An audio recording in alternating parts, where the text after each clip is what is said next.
Hello, ladies and gentlemen, and welcome to another edition of Y'all to Confusion Thursday Night Hangout. Yo, it is good to see y'all, but what y'all cannot see, which is very sad, is I'm down here busy being preoccupied. Oh, there she is, scratching Rose's head. So I might have to abandon the show. I'm Keep her sorry. occupied. Ladies and gentlemen, I, of course, am your host, Charlie. I'm joined once again by the prolific cover himself and apparently guest star, Rose. It is good to be here. I'm always excited for my Thursday night of the show to talk about all things video games for the last week or two. And hopefully with news brought to us by our beautiful audience. Yes. Now, of course, ladies and gentlemen, I hope that you will forgive me. I got really sick last week and was out of commission Thursday, Friday, Saturday, and a little bit of Sunday. So there was no Thursday night hangout last week. But we'll try to make up for it this week. And how are you feeling now, good sir? Much better. Excellent. Yes. So, ladies and gentlemen, this, of course, is the Thursday Night Hangout. It is a weekly live show where we try our best to cover all the topics that you, the audience, provide to us, because we know that's the stuff you want to talk about. If you haven't submitted a topic, a question, discussion point, have no fear. You can drop it in the chat at any time, and we'll try to add it to this week's show. If we do run out of time, we will add it to the beginning of the next week's show. Are people like really afraid of not being able to get their topics in, or is that more of like an annoyance or concern? Are they really actually fearful of this? I think it's just there's probably some like unknown factor of, well, crap, I really wanted to ask this question, but I forgot to actually like post it. So I don't know if I'm going to remember it next week. Okay. I think that's the fear. All right. All right. So without further ado, let's get into the first topic/question. What is that topic/question/pondering of the universe? Okay, so as all of you out there know, there's these individuals in the gaming world, gaming community, that go by the moniker of cheaters. Wait, there's individuals? Oh, there's more than individuals. Wow. You know, there's always people out there who are trying to game the system Yes. or game the game. And many people utilize like external programs, bots, whatever, little hacks and loopholes to help them be better than their opponent through illegal means. Yes. One of the games that has been hit now has been hit with 3 rounds of bans since it was originally released in August 2019 is a game called Call of Duty Warfare. Call of Duty. So, like I said, it was released in August 2019. In April 2020, which would have been what? That's 8. So 10 months ago. Yeah, 10 months after the release, they banned 70,000 accounts. Okay. And then in the month of September, they banned an additional 20,000 accounts. Mhm. And they have just banned in the past week an additional 60,000 accounts. So that, my friends, is a grand spanking total of 150,000 user accounts with bulk bans. Now, I'm sure there's like one-offs here and there, but, you know, as we've talked in previous episodes, companies like to show off big numbers when they hit the ban hammer. Well, I mean, big games are going to get the big popularity as far as people trying to cheat, especially PvP-oriented games. So you can get that one big edge over your opponents that they don't have. Yes, absolutely. I'm not exactly sure what all the software. I understand that the vast majority of this was some specific types of software that helped with, you know, probably Aimbotting? Yeah, probably aimbotting. I do remember that there was a wonderful case of why cheaters never prosper. With there was a big time streamer who used to stream Counter-Strike, and they accidentally alt-tabbed the hack onto the stream, which basically allowed the gamer to see through walls. Nice. Like, That was a bad old tab. Yeah. Mm-hmm. That's embarrassing. Indeed. Yeah. I mean, cheaters suck, especially online games, because they're ruining the experience for other gamers Agree. and creating a unintended advantage that is outside of the social construction of what we've created for the normalcy of a game. And it just people suck. See, okay, see, here's the thing, and I mean, I might be in the minority. If once again, if you're going to cheat, okay, if you're like, oh my god, I suck at this game, I have to cheat to make myself feel better about myself, then do it in single player. If you're gonna Well, yeah, cheat, do that's it in single different. player. Yeah, Right. I mean, if it's a single player, then I really don't care in that case. There's some people out there like, but you should cheat like ever. That's different. If it's not, it comes down to basically ethics in general. If it's Yeah. not bothering somebody else, and it's really only affecting yourself, then kind of whatever. Like, yeah, do your thing. Yeah. Of course, it becomes tricky, like say a game like Diablo, right? Yep. That is, you can play the entire game single player, but you can also then jump in a multiplayer. So there could be a little bit of potential gray area there. I imagine your circumstance, you'd be like, well, if you're going to cheat, only do it if you're doing single player. But that player could also very easily then obviously jump into a multiplayer. Right. I mean, that was always, especially old school Diablo with the dupe cheats was a huge deal. I remember doing that probably around, what was that, like sixth grade up at our friend's house. But like, it was also at the time, it was a novel thing. Oh yeah. Like, you realize you could dupe gold, and it was like, oh my gosh, this is so cool. But it's also kind of not that it's okay, but like in a PvE game like Diablo, it's also a little bit different to me. Yeah. Because you're not real. I mean, okay, you get advantage over another player for PvE. Yip de doo. Player versus I mean, environment, just in case no one knows. yeah, People sorry, out there player don't. versus environments. I know there's ladders and whatever, but Yeah. still, okay, it's player versus environment. It's not the end of the world necessarily, but player versus player PvP, Yeah. that's like a whole different ball game. Which I would imagine that's where the majority of cheating goes. Oh yeah. Because there's such a large incentive to cheat in the PvP games, because you want to show that you're better than everyone else. Even though if you have to show you're better than everyone else by cheating, are you really better than everybody else? I don't know. Maybe we should ask the Houston Astros what they think. Ouch. Oh. Ooh, that stings. No, see, the thing is, and I'm right there with you, Zealeus. And I just want to put a little asterisk by when Zealeus is talking about player versus environment (PVE). I'm assuming that you're just doing single player offline, or it's how offline you could get now. Sure. Not multiplayer with PVE elements. Yeah. Which is how I MMO is. MMOs. Like when you play Defiance. Like Defiance is there's no technically single player Defiance, but you can play it single player like. Yeah, exactly. Yep, I hear that. Man, I gotta stop moving around. My camera there we go. My camera keeps going. I was like, is that my glasses? No, it's I've my only camera. Drank a little bit. Is it too much already? And I apologize, ladies and gentlemen. I was moving around so I could get my Mountain Dew because I'm thirsty. I thought you were just very excited, and the camera just couldn't that too. Up with that too. Charlie being the Flash. Yeah.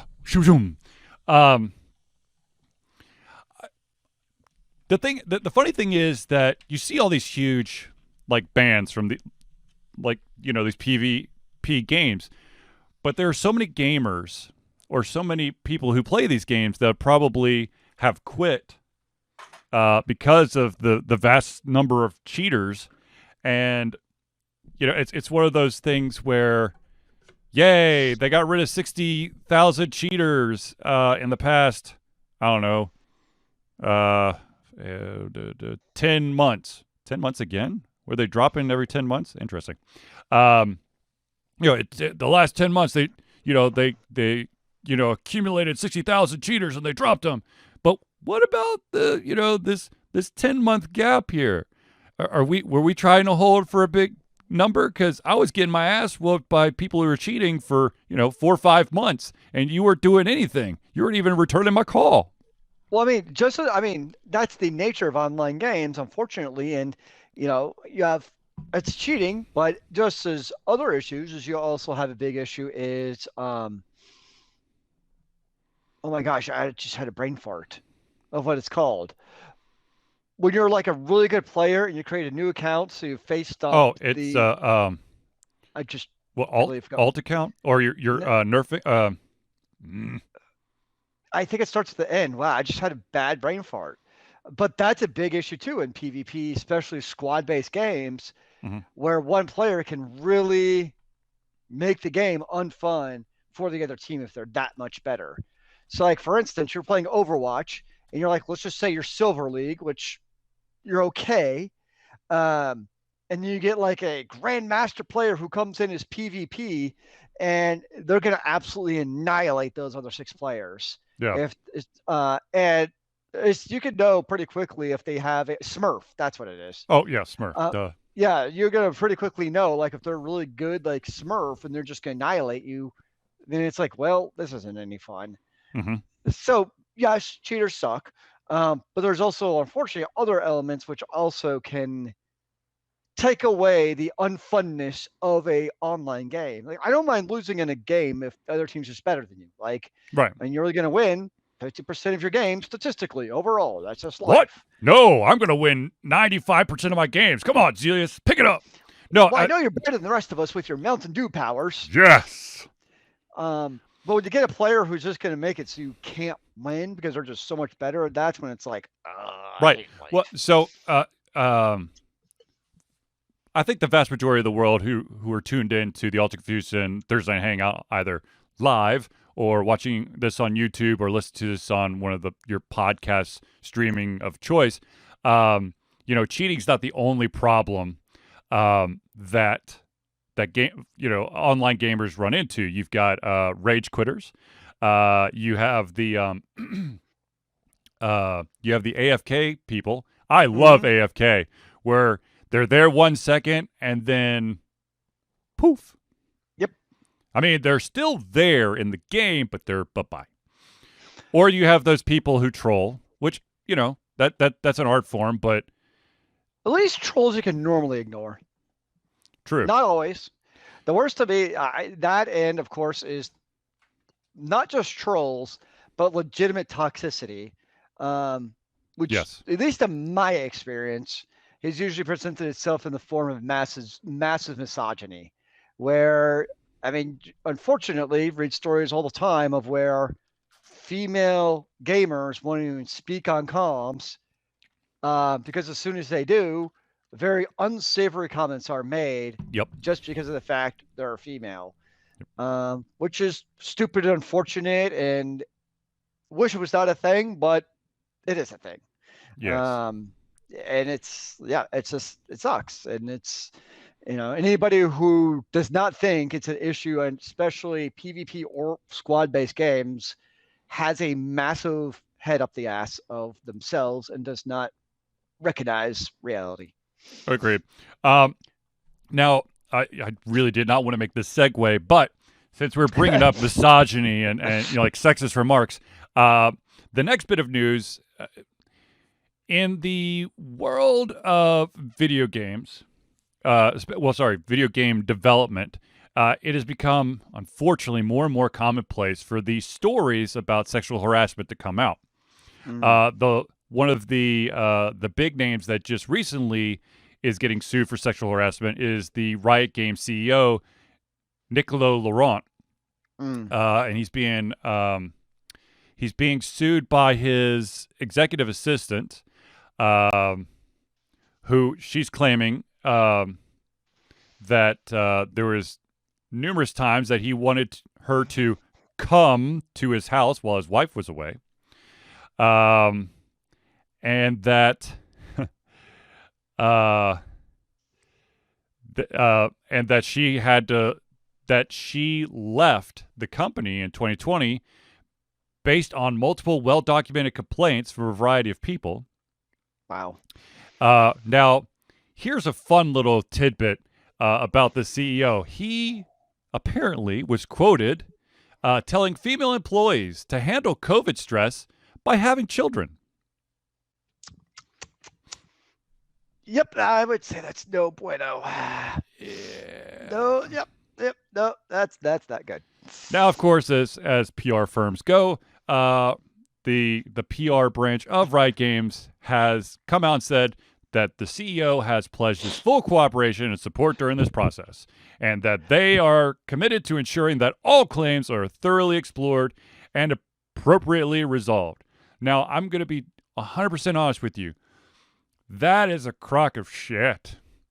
Well, of course, that's what they're gonna say. I know that. I mean, that's all nice. He's we're gonna get to the bottom of this. Look, if it wasn't a big name guy, and it wasn't brought to the attention of everybody, they just sweep it under the rug. It's the terrible truth of it all, and hopefully they find out how bad this guy is, if he is indeed bad. I'm not trying to say right now, oh, he's bad, he's guilty, but I know this is a crazy concept, but get the evidence and then have people actually look at it, which is going to be really hard, with the brains and not their hearts. And if he's bad, he's bad. It's not open to a discussion. Well, the cynic in me also says it's more than that. It's also, if he's guilty, it's not just, companies are not moral. They also look at the bottom line. So you make a decision.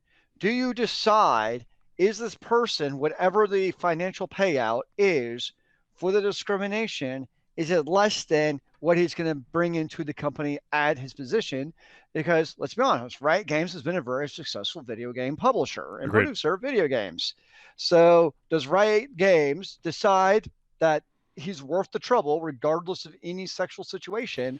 Because by and large, companies do not make moral decisions. They make them for the bottom line, pure and simple. Now, they may decide that the bottom line looks better by making what they perceive as the moral decision, but they could also decide that financially speaking, it's worth it to just take the hit and, as you put it, sweep it under the rug. Now, we just had a comment dropped in our chat window here.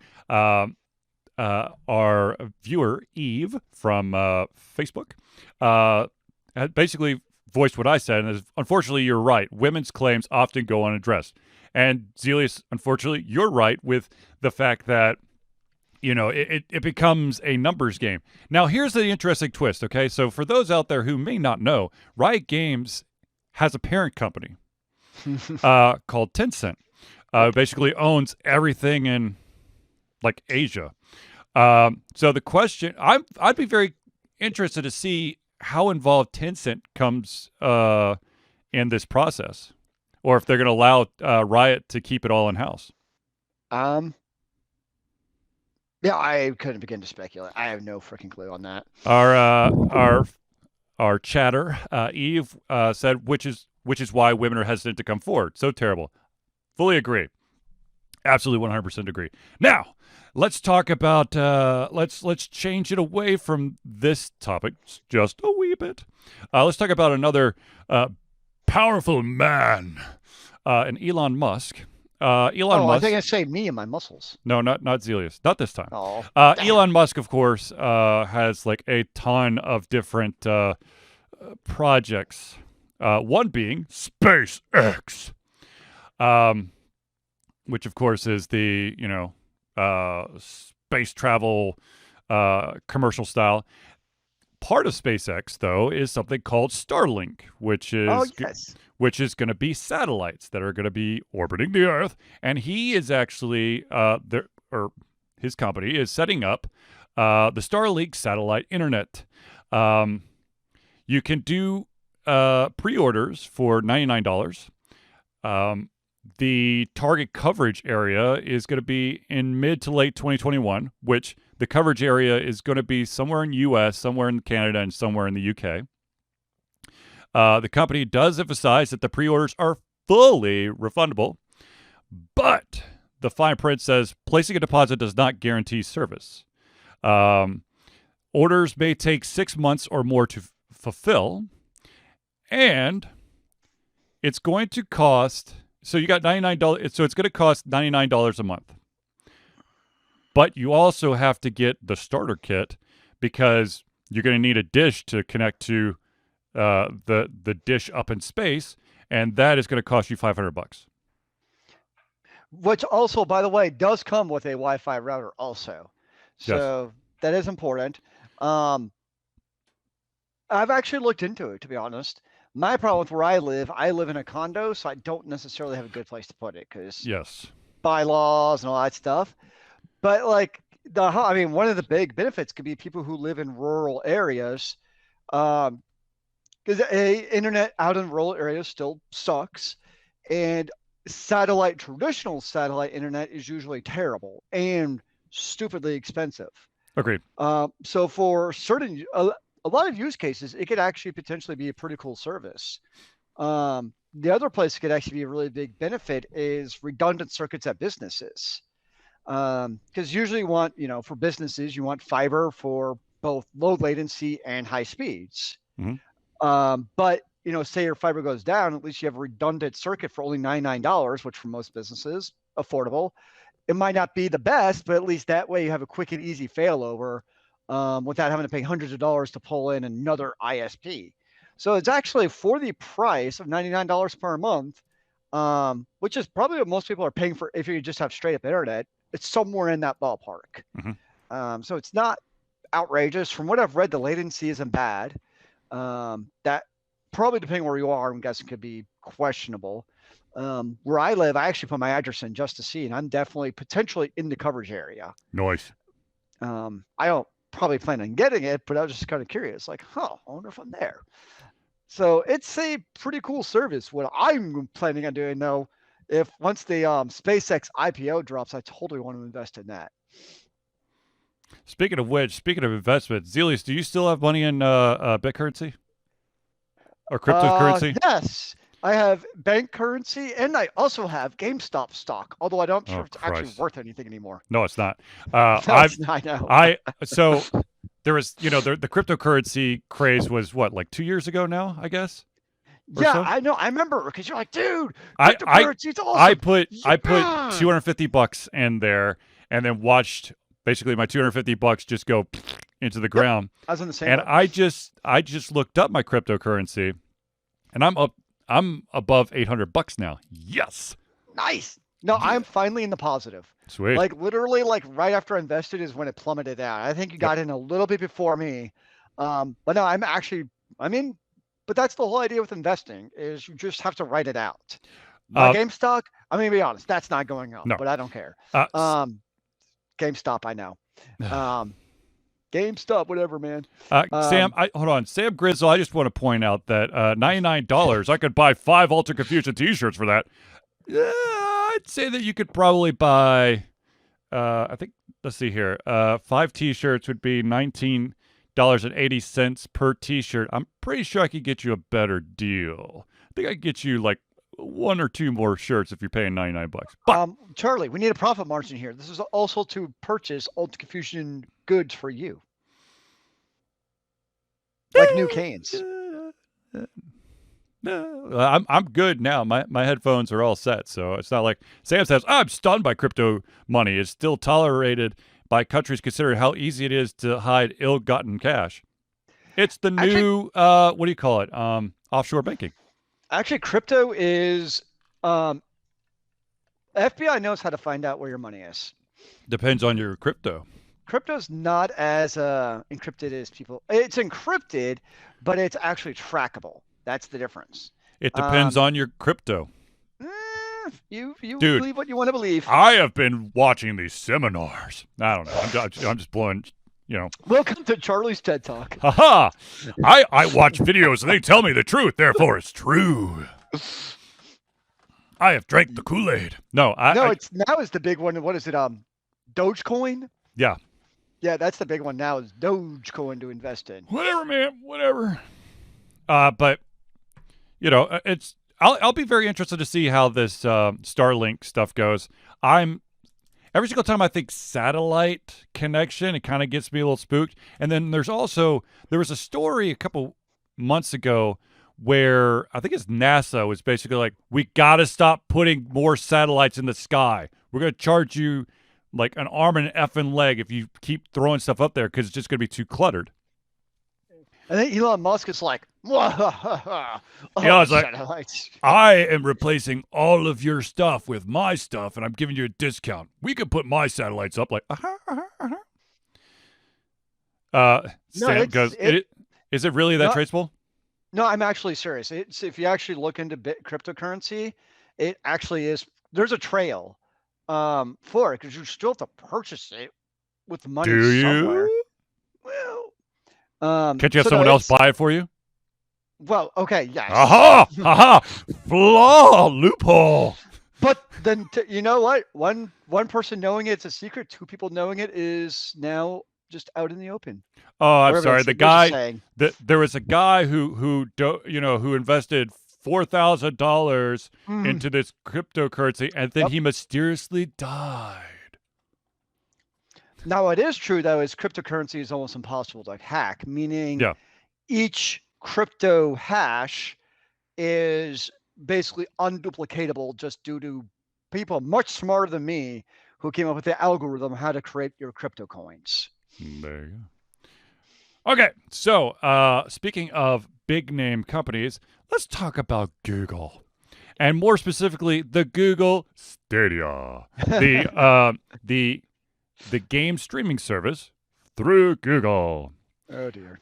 So first off, many people out there have probably either played or have heard of a game called Terraria, which is it's kind of, I know I'm going to get a lot of very angry people screaming at me, but I kind of see it as like the 2D version of Minecraft. Now, I know there's a lot more that goes into it, but that's the quickest way for those who don't know what Terraria is to explain it, okay? Just giving it a genre to frame Yeah. the conversation. Yeah. You can That's fair. you basically you harvest the wood and the dirt and the rocks, and then you can build stuff. Um, the big thing that has to do with Terraria and Google Stadia is that thank you, Zealeus. The very world is at your fingertips as you fight for survival, fortune, and glory. Delve deep into cavernous expanses, seek out ever greater foes to test your mettle in battle, or construct your own city in the world of Terraria. The choice is yours, blending elements of classic action games with the freedom of sandbox-style creativity. Terraria is a unique gaming experience where both the journey and the destination are as unique as the players themselves. That actually sounds like a fun game. Once you figure out, like, here's the thing. My problem, I've played Terraria and I actually got a little bit into it, but my issue with Terraria, and it's the same with Minecraft, is that you really need to start with a wiki because it's not, it doesn't, it to like start building some of the most basic stuff. You need someone to hold your hand. You're not going to get it from the game. Mm-hmm. But once it's there, copyright 2018, Read Logic, all rights reserved. There you go, Sam.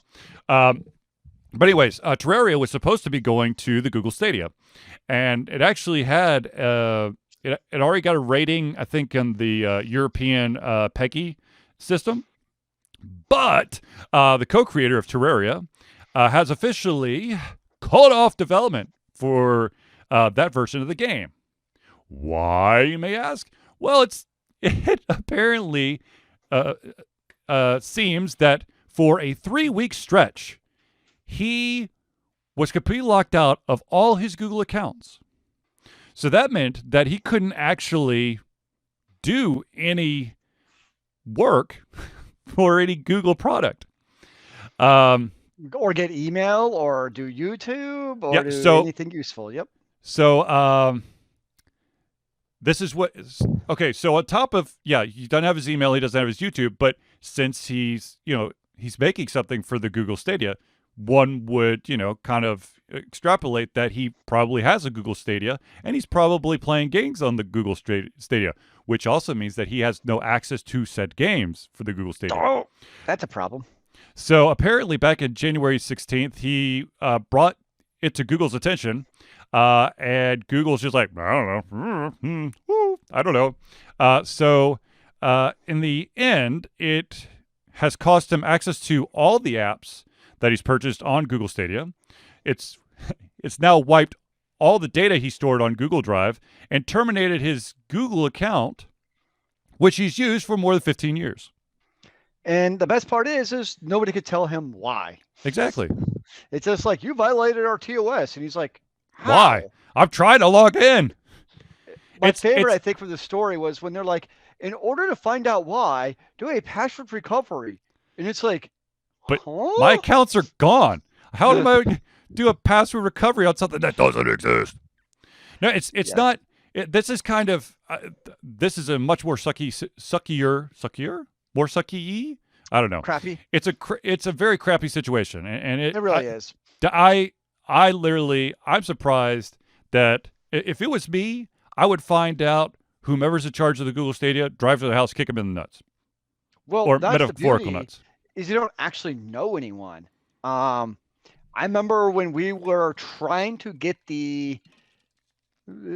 so Google gave all the stuff away to schools for free with COVID, right? Mm-hmm. We had to upgrade to the Enterprise Edition in order to do it. You cannot talk to a person. Like there's actually no person that you can actually call. You have to wait for them to call you in order Brilliant. to actually do it. And I'm like, but our service is going to be canceled in a week. What do I do? They're like, somebody will call you. Click. Oh yeah. Thanks. I appreciate the help. No. Yeah. So I mean this situation kind of reminds me of many years ago. Someone stole my Battle.net account, and when I finally got it back, I lost access to all my digitally purchased games because I couldn't verify that I own the CD keys for said games. that were in there that the person stole. Yeah. I'm like, okay, so I regained the account, all right? I made you aware that the account was stolen. I then went through all your freaking hoops so I could get my account back. And then all the games that are attached to my account are no longer available to me because I can't verify that I own the games that are attached to this account. Okay, make no sense. Okay. Now, so, wow, Google, good job. A little bit more news from the Google Stadia world, and that is that Google's own internal studio, this is a really original name, Stadia Games and Entertainment, has shut down. The reason is, and this is the direct quote from Google. Creating best-in-class games from the ground up takes many years and a significant investment. So does creating a gaming platform. Sorry, I added that part. And the cost is going up exponentially. Given our focus on building on the proven technology of Stadia, as well as deepening our business partnerships, we've decided that we will not be investing further in bringing exclusive content from our internal development team beyond any near-term planned games. Yeah, thanks, Sam. Write down all CD keys and passwords. Self-help tip. Preferably on a sticky note on your monitor at the office cubicles. When I walk by, I have all of your banking information. Oh, please. You know how I do it? Sticky note, yes. On the monitor, no. Under the keyboard, oh yeah. Oh, life hacks. Just move the keyboard slightly over and boom, there they are. No one will know. No one will know. I put my sticky notes in the litter box. That's disgusting. The last place anyone would look. No one wants to look there. See? It's unhackable. Except for now I've told the world. And now, look, I'm going to be totally disgusting and honest. That's true. All Zealeus' passwords include the word rose. Damn it! And I'm going to be totally honest with you. Pretty sure that cat urine would just destroy any piece of paper in your litter box. Just saying. All right. Now you don't have my passwords. Sorry, Zealeus. I mean, is Google Stadia really working well? I don't know. Like, I don't know anyone who actually has Google Stadia. It's like, oh my God, this is like my favorite console platform. So from what I've actually read, so at least on Reddit forums, people who have actually used the Stadia to play games say it is actually a good experience. Like, actually the latency, the FPS, it's actually pretty much what's been advertised from Google. So as far as the production perspective goes, it seems like it's actually good, honestly. It just seems though that like Google has become such a behemoth where it's like can they actually do anything new anymore? I mean, you get stories like the Terraria thing, which most game publishers, I mean, hell, even EA, I think, would have figured that out. Yeah. We like to lambast them. Most game companies would have got this figured out. Yep. And yet Google couldn't. And when you see things like that consistently, and you hear stories all the time of all these epic customer missteps of Google, you just wonder, because Stadia working needs to be working for the customer, right? Like, how about the creator? Works. Yeah, I mean, you have to have content. Right. Yeah, you're right, though. If publishers and developers aren't willing to put their stuff on the Stadia, or don't have the ability to do so, then that's not going to help either. Because ultimately, a platform, be it PC, like, or any of the databases like Steam or Origin, your consoles, they live and die by their library. And if you don't have a sufficient library to be able to stream via the Stadia, then it's not going to work. Speaking of Steam, did you hear the amazing news about Steam? Steam Sale of Winter? Steam has finally officially been released in China. I didn't know it wasn't out in China. Because of the strict oversight rules in China, I don't know. I think Steam actually has, close to 50,000 games on it. In China, there'll be 41 games available. I've read 53. Well, I got 41, damn it. Damn it. But anyways, it's what? That's, oh God, that's like a 1,000th of the full library is what you could get in China. Now every single country that any type of, console or platform exists, there are going to be restrictions on what games can and cannot be purchased within the country. There are certain games that you could buy in the U.S. that you can't buy in Japan or in places in Europe or in Australia or wherever.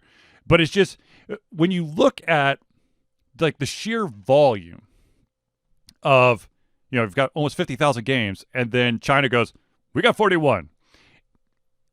The thing that I want to know is what 41 actually made the cut, and what is required to make the cut. I don't know, but I just find it humorous that 1,000th of the library is the only thing available. No, I don't know. Now, hold on a sec. No. Oh, so it's actually, it looks like it's being done through a partnership with the China publisher, Perfect World. Aha! Perfect World. So that's kind of where they're probably getting that connection is. So does that mean that only Perfect World games are available on Steam? Haha! Yes! We say it's Steam, but it's really our platform. Maybe. I don't know. Anyways, ladies and gentlemen, I do want to take a quick minute or two to do a shout out to the friends of the show, and then we'll get back to some more topics. So ladies and gentlemen, without further ado, let's give some love and support to our friends of the show. The Indie Cluster is an organization of independent game developers that want to gain exposure by being involved in the community. They collectively journey to popular conferences as a traveling booth to help gain attention for their games. They make partnerships in local communities to bring games to the mainstream mindset. They highlight local, unusual, and rare concepts to challenge the paradigm of the common. They also host events to teach kids and minority groups about game development to hopefully one day enter the industry themselves. For more information, go to http://indiecluster.com. Hero Chiropractic is a unique healthcare practice set up by Ryan Moore, the company's focus to elevate a patient's experience of freedom, creative expression, and joy. They believe that everyone can be a hero and has incredible heroic potential inside themselves waiting to be unleashed. Hero Chiropractic focuses on mobile chiropractic care in the greater Atlanta area. They are committed to healing clients by creating a plan of action uniquely suited for each person. They make that plan of action as convenient and affordable as possible, and most importantly, suited to your individual needs. For more information, go to www.chiropractic.com. Nerdburger Games is the game design imprint of award-winning RPG designer Craig Campbell. Craig has done a whole bunch of RPG design freelancing in the past. Several years ago, he dove into designing his own RPG. Now, Nerdburger Games has multiple RPGs and is showing no signs of stopping. Nerdburger Games endeavors to create games that explore corners of the RPG landscape that haven't been explored, or haven't been explored very often. These games forego dense gaming mechanics in favor of a lighter rule set that allow players to focus on telling fun, engaging, memorable stories. After yet another successful Kickstarter, their library has increased in size. Currently, the games that at least Zealeus and I have played are Capers, Die Laughing, Mercs and Acquisitions, and of course, the soon-to-be-played Good Strong Hands. For more information, go to www.nerdburgergames.com. Battle and Brew is Atlanta's first and oldest gaming bar and restaurant. Opened in 2005, Battle and Brew had a very modest menu, a few beer taps, and focused heavily on gaming. Now, they have grown to encompass so much more. They pioneered geek trivia in Atlanta and remain the hardest trivia in town. They have upgraded the menu from only a few items to all your bar favorites, and some soon-to-be favorites. They've expanded the gaming and kept everything top of the line. They've taken a good place and made it a great place. A place where the staff listens to your desires and suggestions. A place where you and your friends feel like you're at home. A place where everyone knows your game. For more information about Battle and Brew, go to www.battleandbrew.com. Ow, every single time I see that, I want to go to Battle and Brew so bad. So bad. Okay, so ladies and gentlemen, let's go. We have Battle and Brew. The last time we did our show, we were talking about the Borderlands movie characters that were mentioned. You had Kevin Hart as Roland. You had Cate Blanchett as Lilith. There have been 2 names added to that list now. And that is Dr. Tannis is going to be played by Jamie Lee Curtis. For those of you who don't know, Dr. Tannis is the scientist and archaeologist who specializes in Iridian artifacts and technology. She was basically a huge part of the first Borderlands game. And then, as I stated before, I really wanted to see who they were going to do for Claptrap. And Jack Black is going to be Claptrap. Oh, yeah. Okay. This is actually getting to be a very interesting cast. Yes. Of characters. Jamie, it's funny because Tannis is younger than Jamie Lee Curtis. We'll just say that. But at the same time, Jamie Lee Curtis has that same kind of character as Tannis. Agreed. So I could totally see that working. I mean, age for this doesn't really. What's actually kind of interesting to me is you see typically in Hollywood, all of the females, especially for action, like they're young, like 18 to young 20s. Whereas they're getting some older actresses for this movie, which is interesting to me. Yeah. I think it's cool that they're not just who's the newest young hot female who can't actually act. They're actually getting people who can act for Borderlands of all movies, which is kind of ironic to me. But I mean, this is Jack Black as Claptrap. That's gonna be awesome.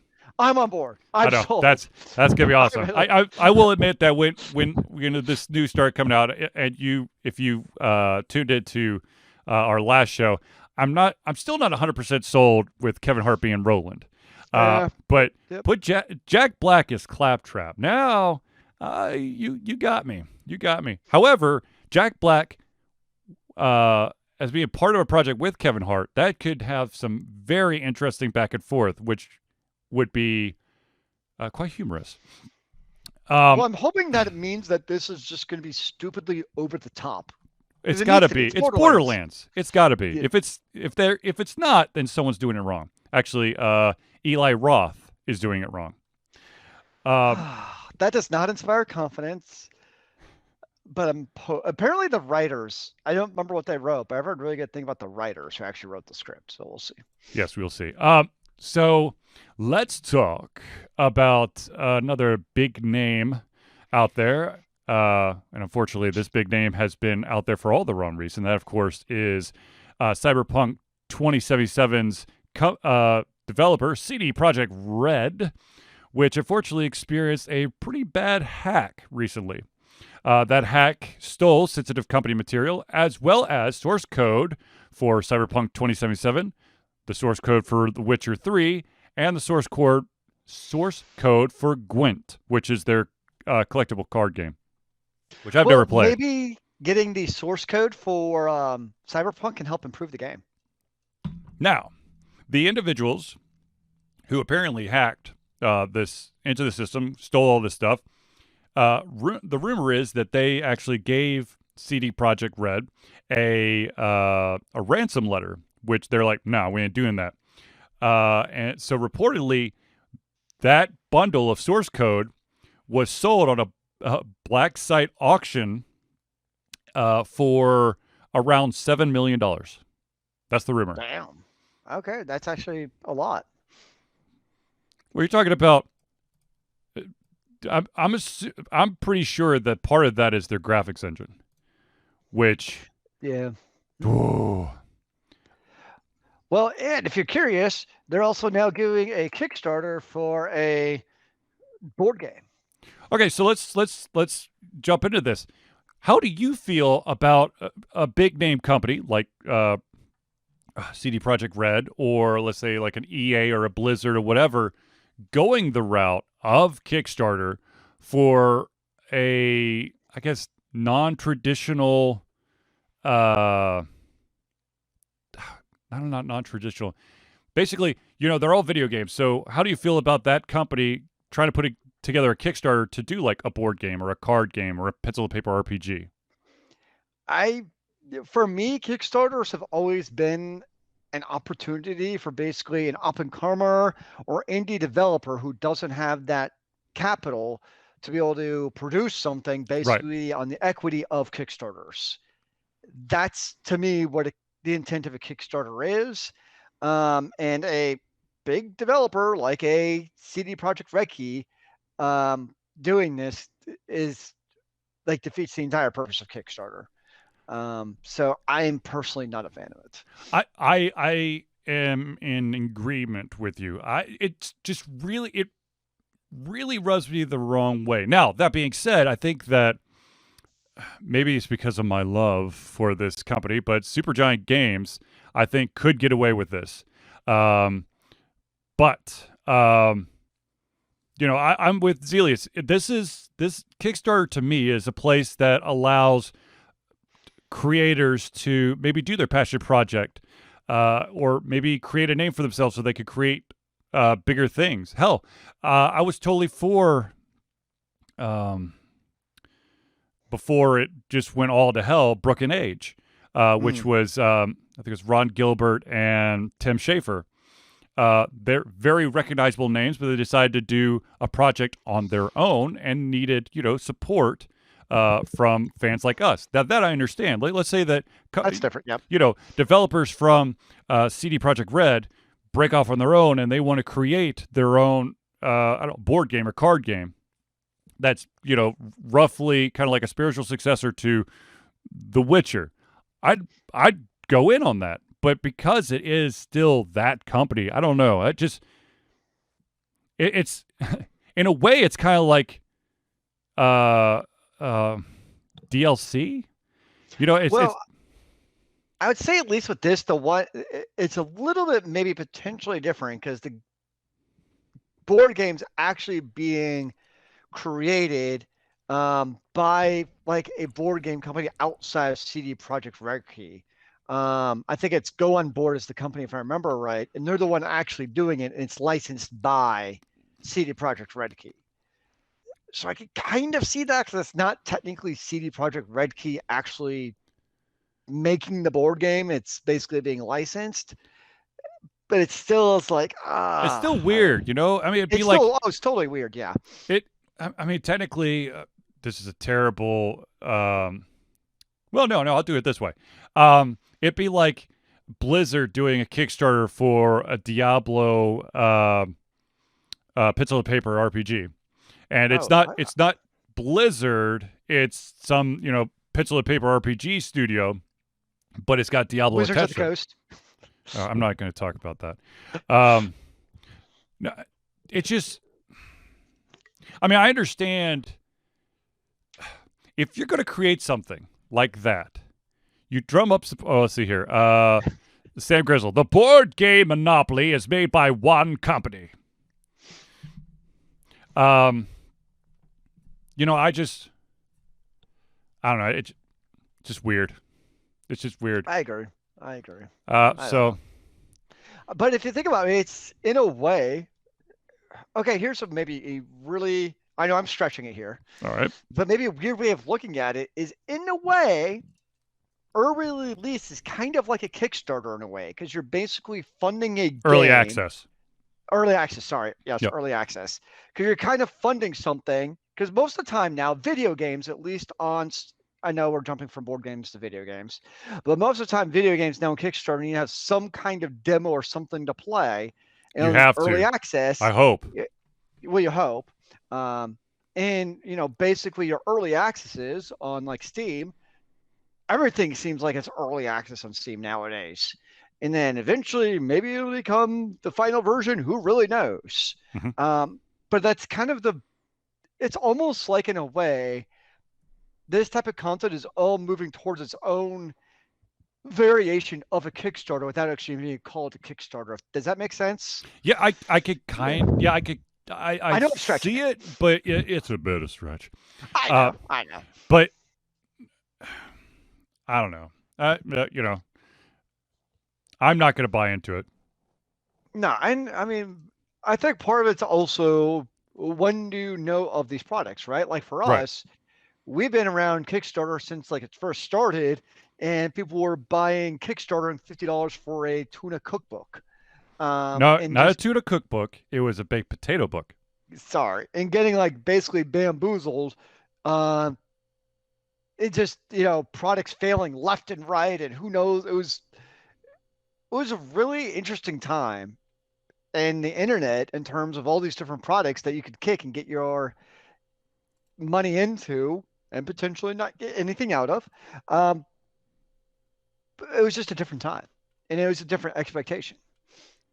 Let's see here. I'm trying to pull up my Kickstarter account to tell you when the first one was for me. Let's see here. That would be, when the hell was that?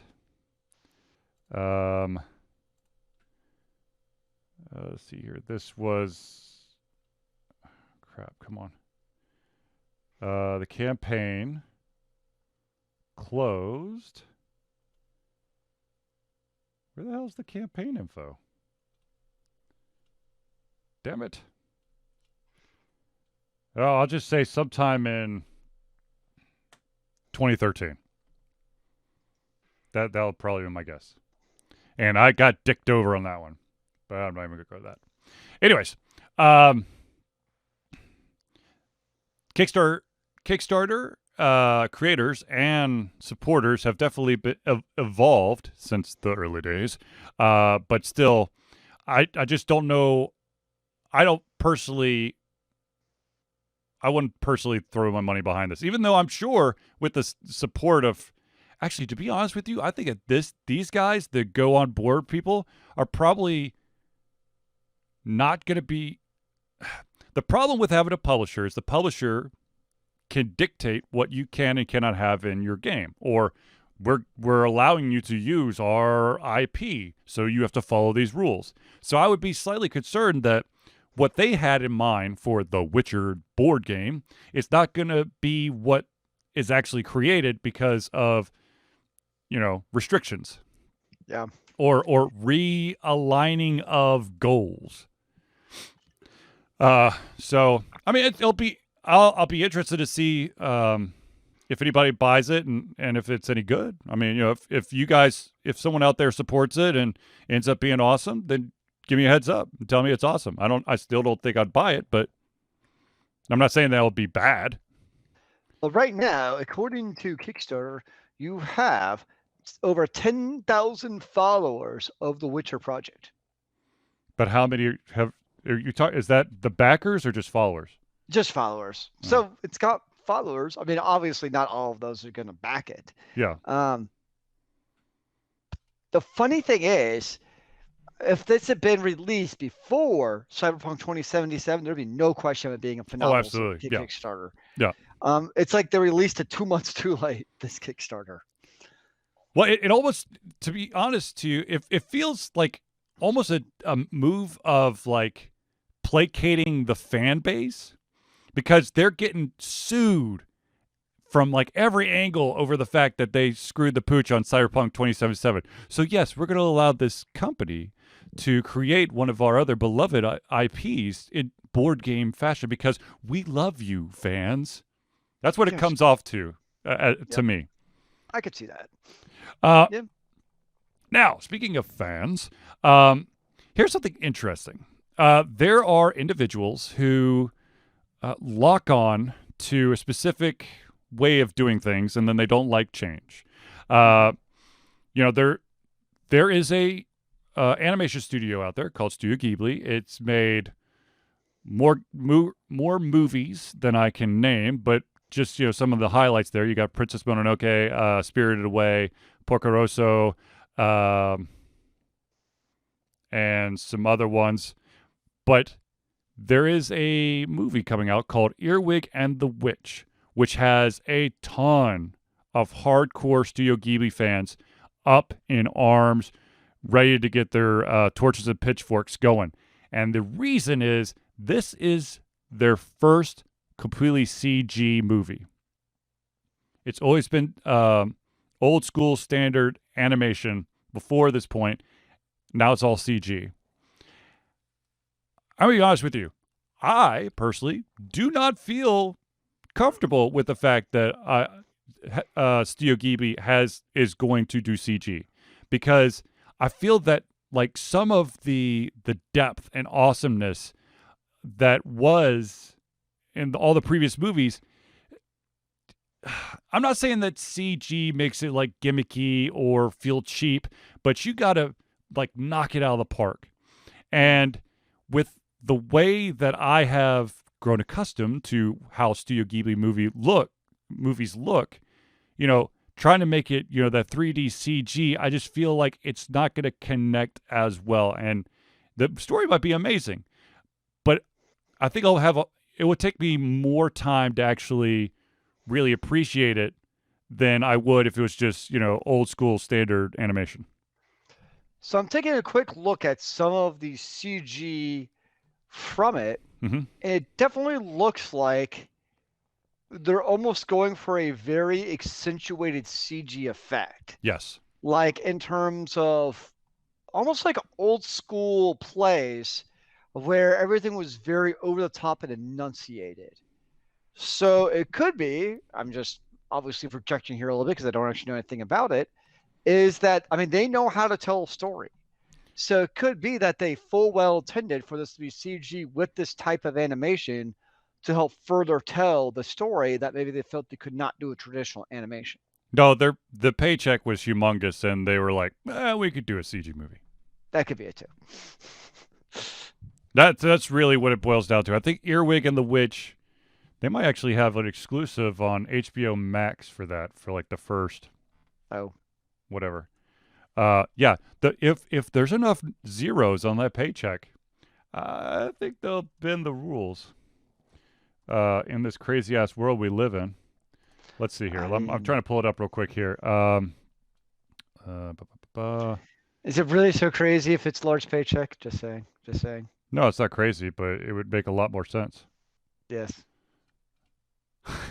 I love this. Wow. User review. CGI was terrible. The movie wasn't good, and the characters were terrible. This was just horrible. Oh, well. God awful, not what Ghibli was. Nice. I don't know.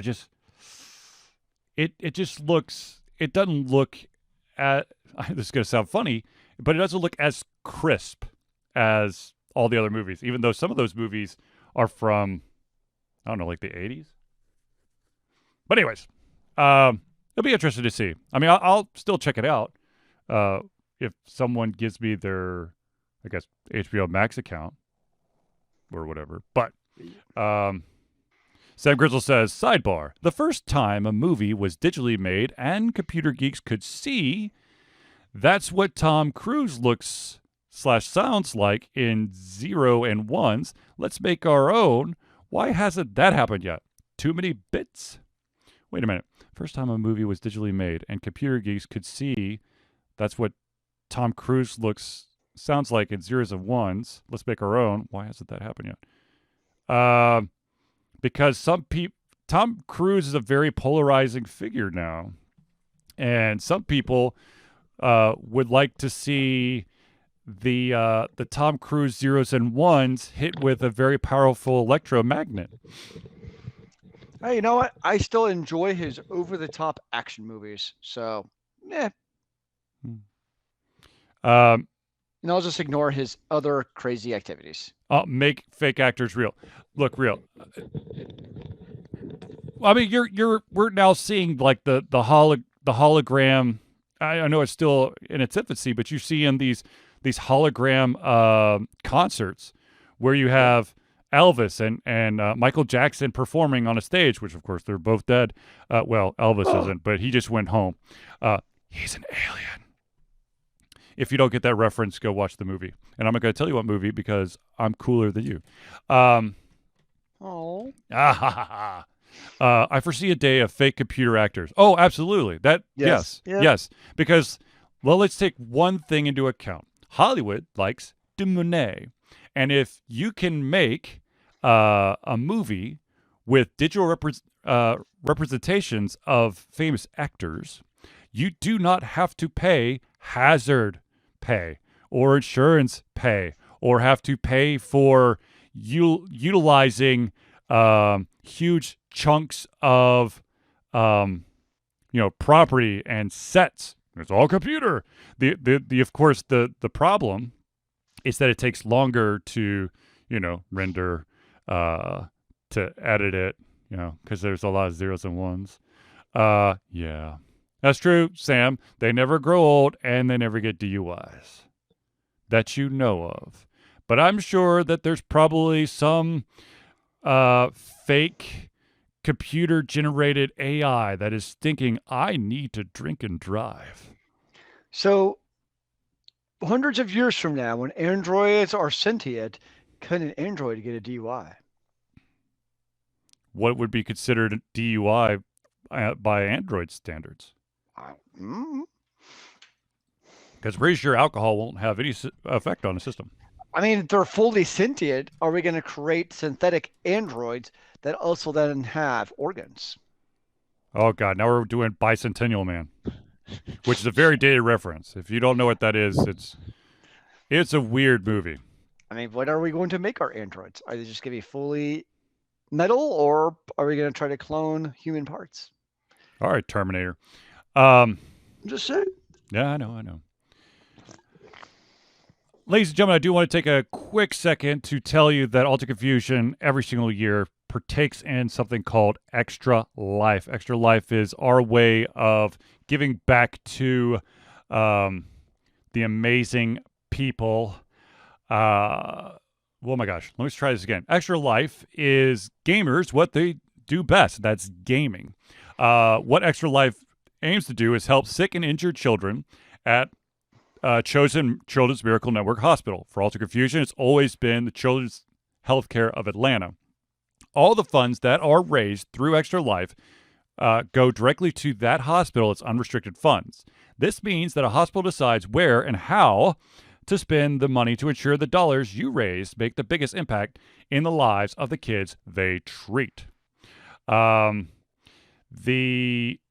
is our 10th year straight, so definitely check it out. Zealeus asks, what gamepad is that? And I'm going to go with, I think that's Sega. Isn't it Sega? No, the Sega had 3 buttons, not 4. What is that then? I don't know. I don't know. an off-brand PS2. Yeah, it might be an off-brand PS2 controller. I don't know. There you go. Ladies and gentlemen, I know that I did an apology video a couple of weeks ago, but I do want to tell you that I am going to make sure that I right all the wrongs. If you want to send a physical gift to Alter Confusion, all you got to do is mail it to 1551 Dunwoody, that's Dunwoody, Village Parkway. This is a super duper important thing for both you and me, and that is number, which is the P.O. Box number 88276. The city is, once again, Dunwoody, Dunwoody, Georgia. Zip code is 30338.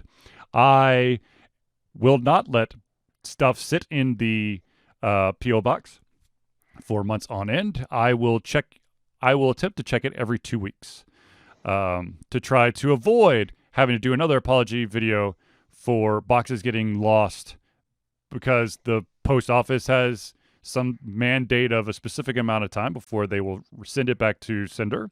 And if it was delivered to the post office via UPS, then it gets sent back through UPS. And if it goes back to the warehouse that the product came from, so if you order something online to send to Alter Confusion, and it's one of those items that I screwed the pooch on, you may not know. So go check. That's crazy, man. And of course, ladies and gentlemen, I do want to tell you that Alter Confusion also has something called Patreon. Patreon is a way to help Alter Confusion survive. And it is very, very important and helpful for you, fans, supporters, become active participants in the work we love to do.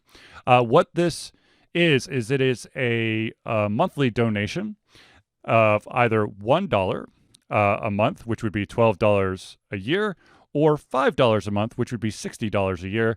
And that helps us cover fees once, and I pray this happens, conventions start coming up. It'll help cover convention fees and hardware upgrades or equipment trying to resolve equipment issues. So if you have the capacity to become a patron of Alter Confusion, all you got to do is go to patreon.com/alterconfusion and be our patron today. And also, if you are at the $5 level, you get to be added to the Friends of the Show segment on the Thursday Night Hangouts. We have friends? Indeed. All right, so I'm gonna shoot one more quick story at you, and then we will wrap this up. And this is just a quick thing, and that is, ladies and gentlemen, I hope that,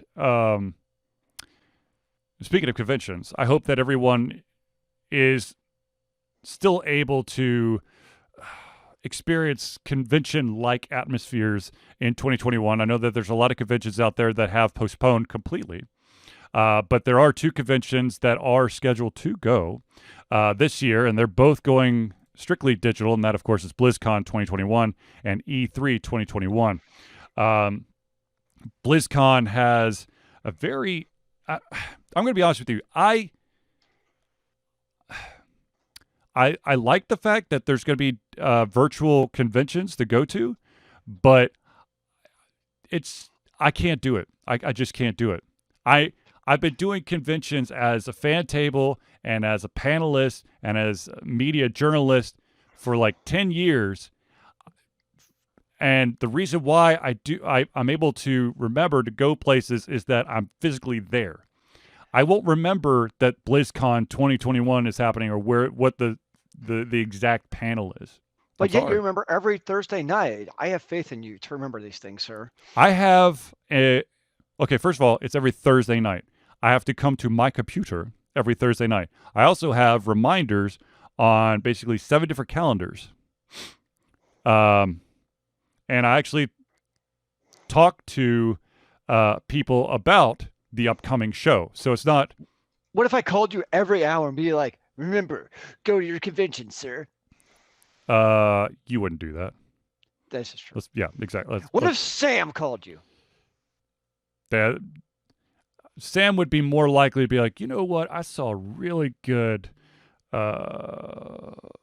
Battlefield video that really enhances or showcases why you should play the game. And I'll be like, Sam, as I've discussed many, many times, I don't play those type of games. I have nothing against those games. I'm sure they're beautiful, breathtaking, amazing, but it's just not my type of game.